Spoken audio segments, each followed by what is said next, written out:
I'm reading this in part because I think it's really well written. It is not riotous. I just think it's a really beautifully written piece about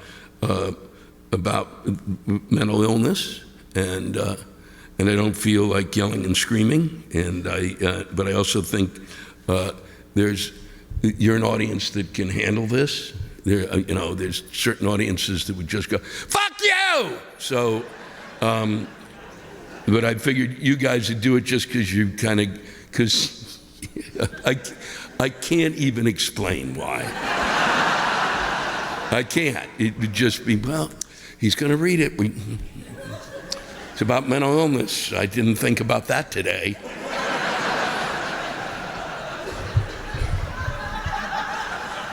You really have to visit this place.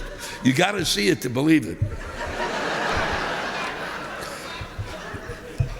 Dear Louis, I was happy to hear you address mental illness at some point, although I don't remember what you said because I have ADD. I'm deeply baffled by the basic setup of our society. We seem to be ruled by the constant stream of heavy-handed logic. From my perspective, logic is entirely overrated. I accept it as a strong aspect of many individuals' personality traits, whereas these logically minded individuals have no room in their minds to see that others have different shaped minds. Therefore, they've decided that many of us who don't squeeze into their narrow-shaped approach to living are mentally ill. Sure, we can't do a lot of things logical people can do, but they can't do what many of us can do either.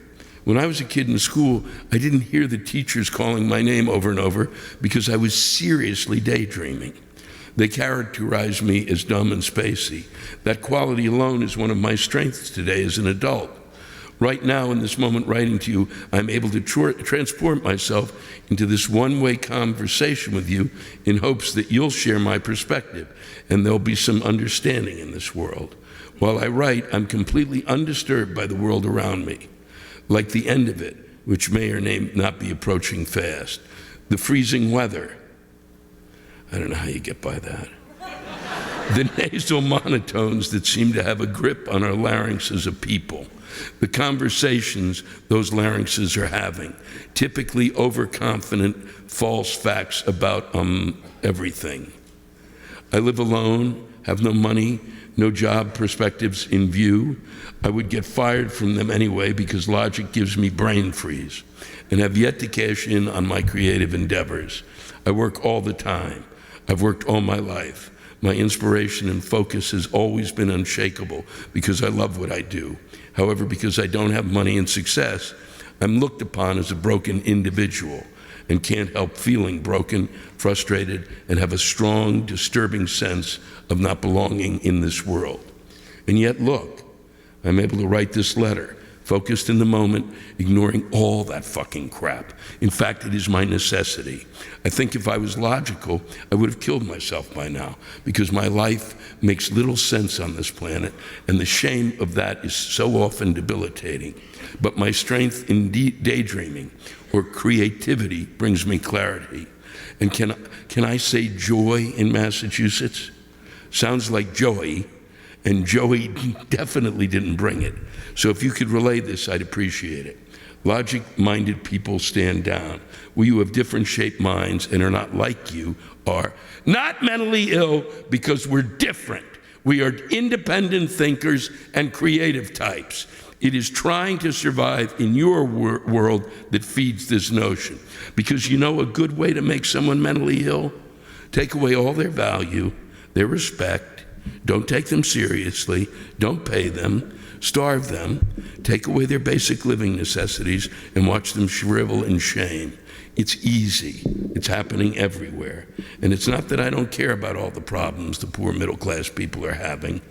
Everyone has something to offer. Not just those fuckers who can. Everyone. Well, there's that one exception, but he's already got enough attention. Almost everyone should be at the table. We need to rethink the way we approach teaching children and what we value in this country. We need to support all our artists, inventors, and innovators. We need to celebrate these kind of minds from the get-go. We need an established, supportive place for them, and not in a mental institution. And don't get me started about the bullshit trust fund keepers of the art world in New York and this whole level of internet shaming. That is a mental illness all its own. Thank you for being a socialist. Thank you for your most gracious reach to the people's voice. I'll be there tonight. I moved to the Northampton area because I'm a female. Heard it was the lesbian capital of something. And figured, cool, all the more men for me. You may see my logic here. Thank you. Thanks, Northampton.